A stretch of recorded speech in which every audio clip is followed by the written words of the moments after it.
মোবাইলের মাজার সাতকানিয়া মলদ্দান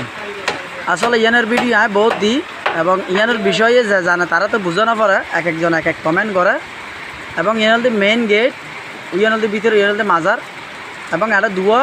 মাজার আছে দুয়া খবর আছে উগল দি উগল দি বাই নিয়ে এবং ইয়ানের বহু ইতিহাস আছে বহু গল্প আছে ইয়ান আজ সমগরি বুঝাইম এবং শর্ট ভিডিও নিজে হন বুঝাই নি ফেরিম তো দেখতে লাগিও এই মোবাইলের মাজার গান অত্যন্ত গরম অর্থাৎ যে আশা আসা পূরণ করে এবং কে যদি খারাপ নিয়ত ইয়ে তাও ফলাফল মর পাই যাই এবং যারা আইসিও গেইও তারা হইতে পারে এই মাজার গানত প্রতি সপ্তাহে একবার সমত দুবছর মানুষ করে এবং ফাতিয়া দেয় মিলাদ করে বছরে উগ্র দিব গরু পরে এবং আজ জানা মতো হয় একখান ভিডিও দিই তো দোয়া করিবেন বেগুনে।